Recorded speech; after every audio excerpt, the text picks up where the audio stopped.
For this and the other presentations associated with direct contact transmission, it will be important to know the meaning of certain terms. A zoonotic disease is an infection or infestation shared by both animals and people.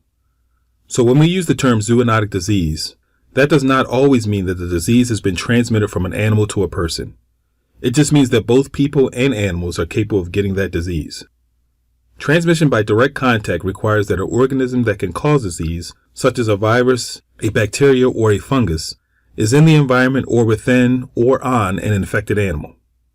A person becomes exposed when the organism directly touches a person's open wounds, eyes, nose, mouth, or skin, which can happen if someone has direct contact with a diseased animal's body fluids, like blood or saliva, or tissues such as skin. Skin wounds in a person's eyes, nose, and mouth are areas that are typically more vulnerable than intact skin to being places where organisms spread by direct transmission can enter the body. Animal bites are another common way disease can be spread by direct contact. A fomite is an inanimate object that can carry pathogenic agents from an animal to a person. Examples of fomites include contaminated brushes, clippers, needles, clothing, and bedding like straw or shavings. Fomites contaminated with the disease agent can transmit disease through direct contact with a person. The photo, courtesy of USDA Photography Center, depicts a person grooming a show steer with clippers.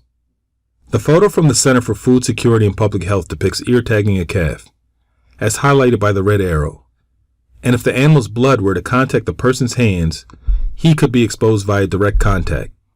The person putting in implants in the calf's left ear is wearing gloves, as highlighted by the green arrow, which is a good personal protective measure. A lesion is defined as a wound or injury, but can also be used to describe any change in a person or animal's tissues or organs that suggest a disease is present.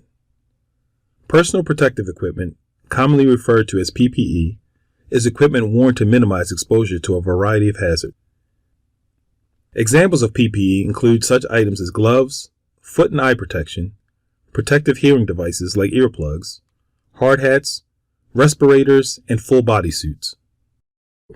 An incubation period is the time between when a person is exposed to a particular organism that can cause disease and when that person actually starts to show signs or symptoms of disease. Incubation times can vary widely. A reservoir of infection is a living or non-living material in or on which an infectious agent multiplies and or develops and is dependent for its survival in nature.